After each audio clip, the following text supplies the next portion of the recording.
What's going on, guys? It's your boy Adoptionism here, bringing you guys another Destiny 2 video on the awesome and super fun and grindy Solstice of Heroes challenges. I wanted to straighten out some information that I have experienced just during my nice grind and journey of doing these. I haven't really seen too many people exactly fine-tune or finely detail about how some of these go. First off, I'm going to start off with saying that once you get the purple armor, you can actually equip it with purple mods to get it up to 405 instead of just 400. So that actually helped me out with a lot. I currently just don't have a hunter leg armor mod to do that with, so I'm going to be waiting to get that. But that's beside the point. What I wanted to get at is there's a lot of challenges that some people are still unsure of how to do, either properly, more easily, just anything in general. So I wanted to explain one of the biggest, most grindy parts is the elemental orbs. Now it's cool because I still get them because I guess it's like a passive ability since this is technically the green set and the blue set together.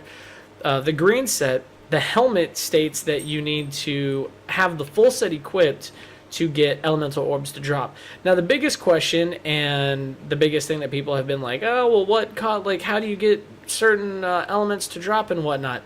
And I figured out, it's awesome because I don't actually watch YouTube too much anymore, that it is pretty much like 99% dependent on your subclass. There have been times where I have gotten other other orbs while using, like, say, a void subclass. I've gotten one where solar orbs have dropped before, but it's very rarely.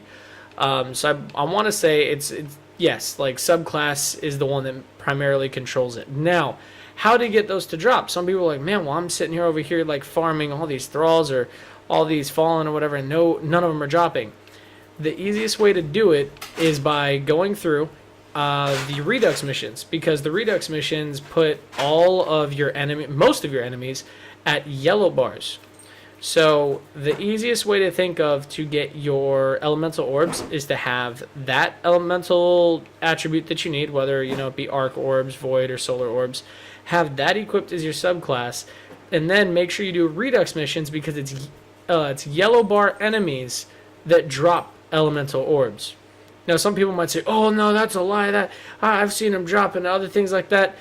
Honestly, you probably killed a yellow bar in that little cluster and didn't realize it, because I've gone through regular missions. Like, I was doing adventures on Earth to get, I think it was like a daily challenge or something done, or it was one of the other pieces of armor. Yeah, I want to say it was the blue cloak or something like that.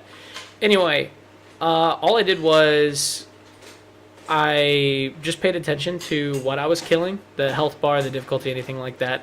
And literally every single time I killed a yellow bar, I waited for like red bars to clear out, and I was using, like, let's say the Darcy, okay, it's arc.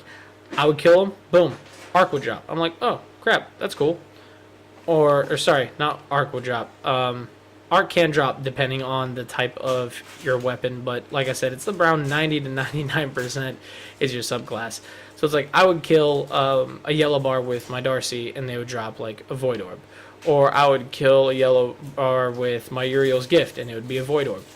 So yellow bar enemies, full set, subclass. That is how you're going to get your elemental orbs to pop and to proc when you need them.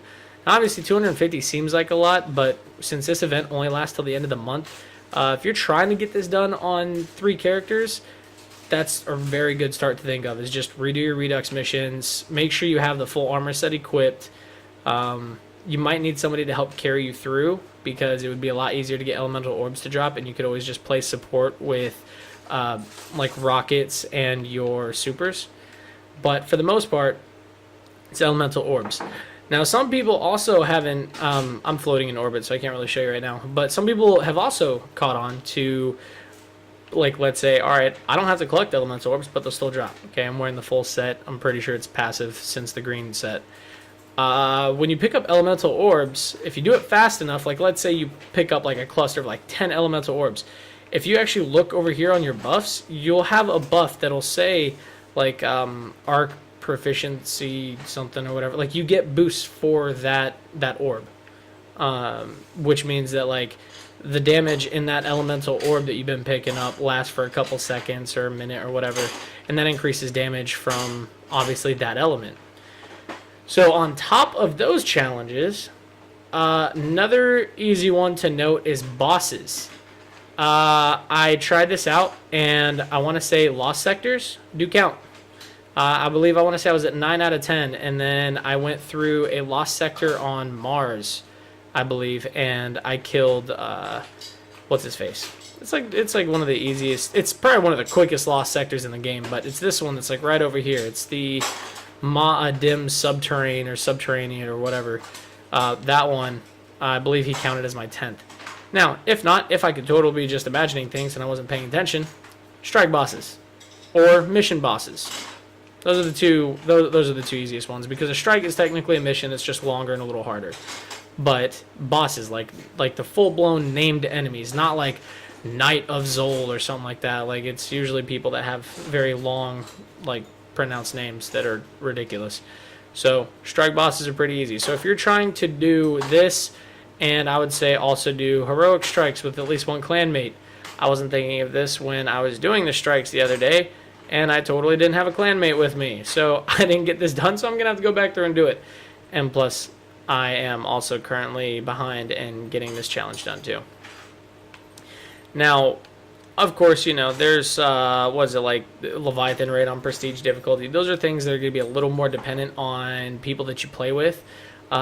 Crucible rank, again, that's a very lengthy one. Unless you're a Crucible person, then boom, cat's in the bag, or cat's out of the bag, in the bag, whatever the expression is. You guys will be able to get it with that.